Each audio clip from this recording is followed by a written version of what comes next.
Muito obrigado ao grupo de estudos pelo amável convite que me foi endereçado. E antes de começar, vou já avisar que estou profundamente irritado porque antes de vir para aqui bloquearam-me o carro. E felizmente eu saí com o portátil, porque senão tinha que ter a dar cortes porque o carro ficou lá bloqueado e vim de táxi. Portanto, cuidado, quem estiver aqui a meter moedas no parquímetro, vão meter moedas que eles andam aí. O valor da ressonância na quantificação de volumes e de massas está estabelecido já há vários anos, consoante se pode ver nos slides que apresento, com uma correlação que é excelente. A variabilidade inter e inter-observador é excelente, o que de facto a tornou na técnica Gold Standard para a aferição de massas e de volumes. Para termos a qualidade de exame que nos permita ser reprodutível, precisamos ter um gating cardíaco.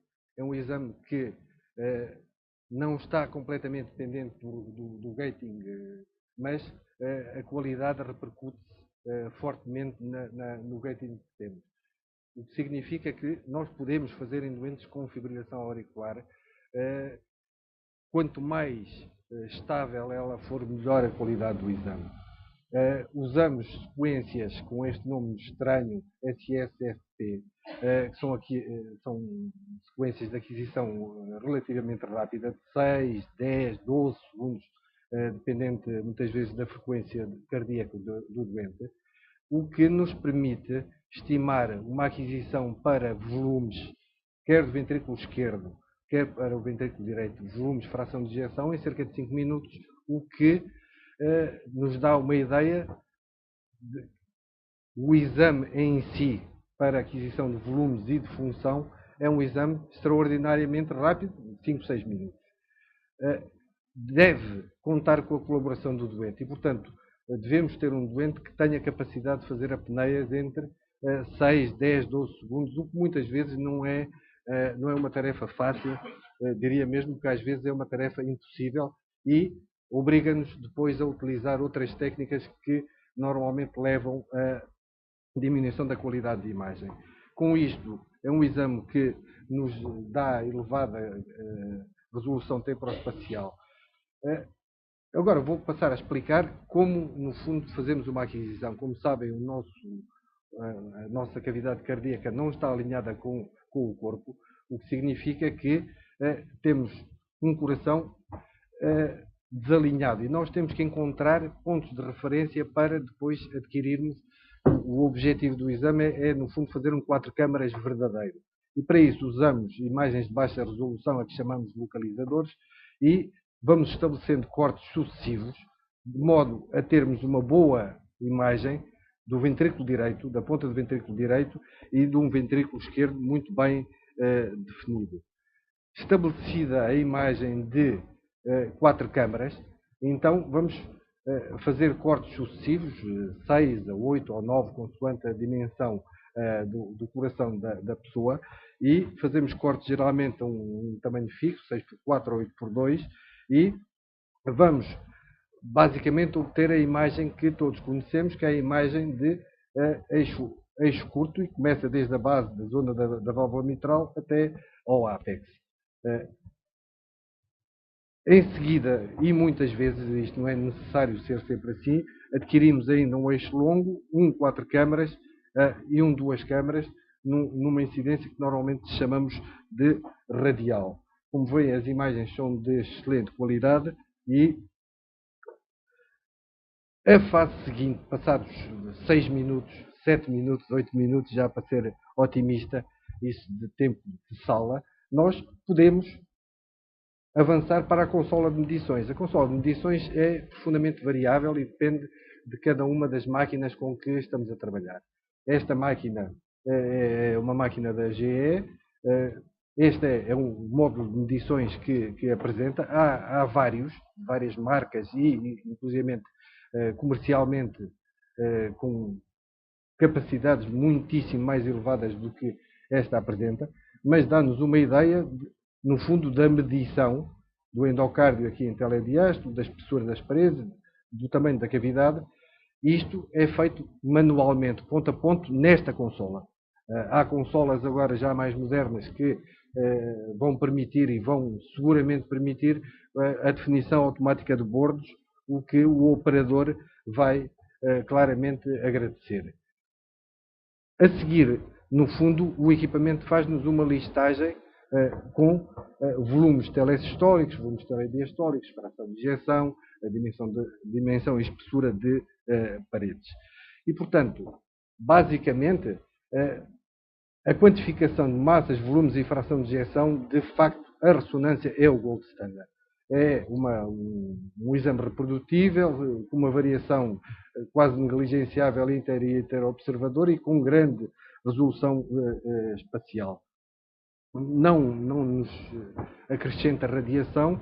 Em geral, se não usarmos nenhum tipo de contraste, não é nefrotóxico e, naturalmente, se usamos um contraste que não será necessariamente nefrotóxico, embora o possa ser.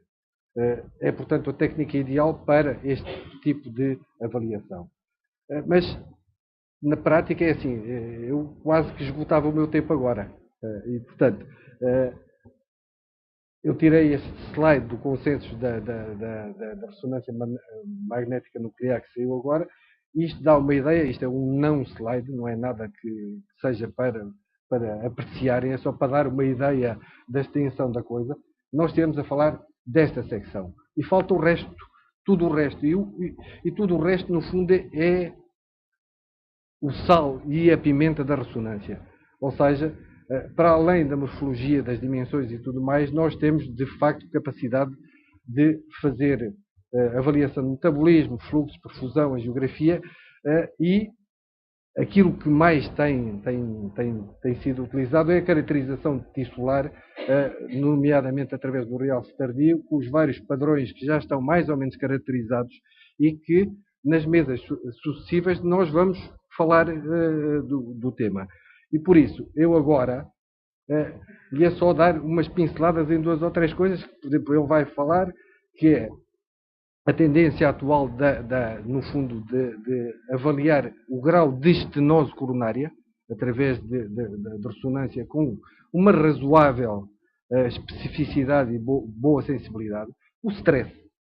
Vamos ter uma mesa inteira de stress, em que, desde a utilização de vasodilatadores até a utilização de dopamina, no fundo, dá-nos uma sensibilidade e uma especificidade que não estão longe, bem pelo contrário, das outras técnicas, e que, se não fosse a limitação de espaço e física, provavelmente iriam substituir.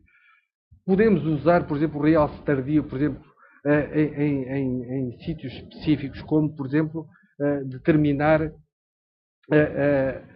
subgrupos de doentes que possam beneficiar, por exemplo, na colocação de CRTs, já que, como sabem, os não responders são 30% a 50%, consoante a metodologia que usemos para avaliar, e podemos também ajudar a identificar o local de pacing. Este é um trabalho que foi apresentado já há algum tempo, em 2006, e permitiu, em doentes com uma cicatriz posterolateral, verificar que quase todos eram non-responders. Por causa disso, por exemplo, fizemos um pequeno estudo com 9 doentes com o Hospital Garcia de Horta. Todos os doentes foram submetidos a um CRT. Como podem ver, têm volumes telesistólicos de 189 e uma fração de injeção média de 17,5%. Curiosamente, a maioria dos doentes não tinham miocardiopatia dilatada isquémica, mas era miocardiopatia dilatada tucura. E o único que tinha miocardiopatia dilatada isquémica foi o único não responder, que daria, numa amostragem quase que anedótica, de uma percentagem de responder relativamente baixa. É possível, com um software que, na maioria dos sítios, não está acessível, nós termos uma ideia de fluxos de parede que nos aproxima e no fundo, faz concorrer com o Doppler celular da ecocardiografia e que nos permite ver sincronia.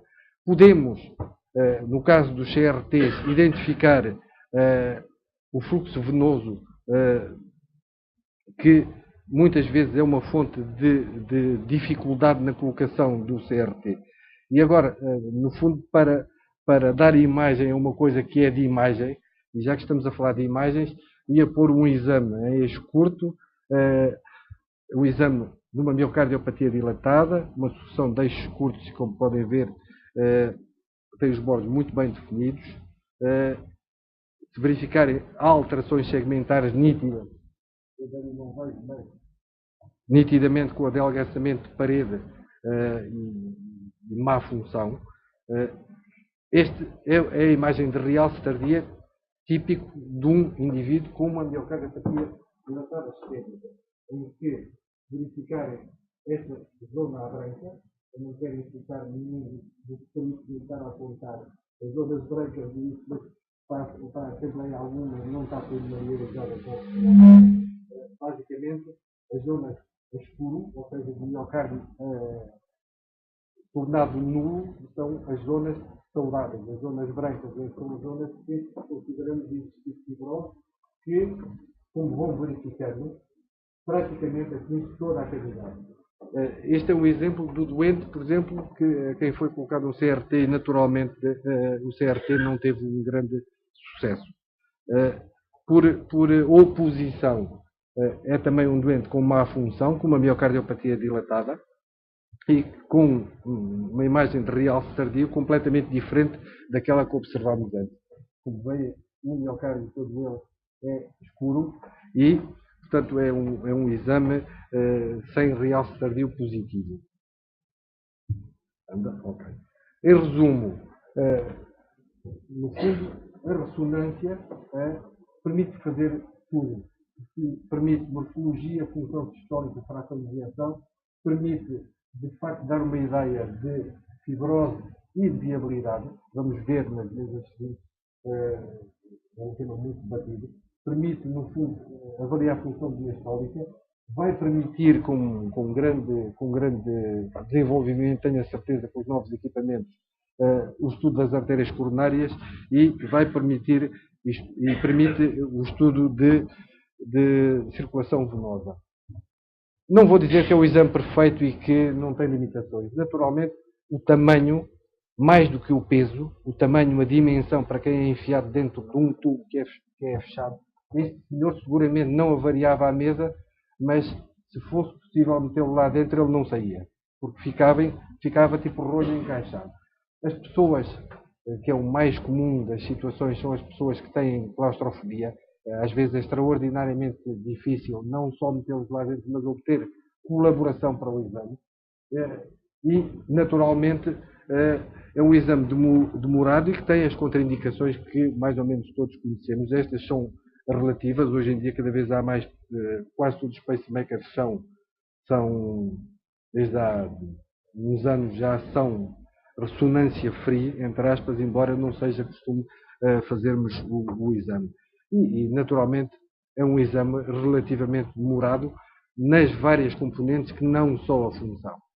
E pronto, terminava. Muito obrigado.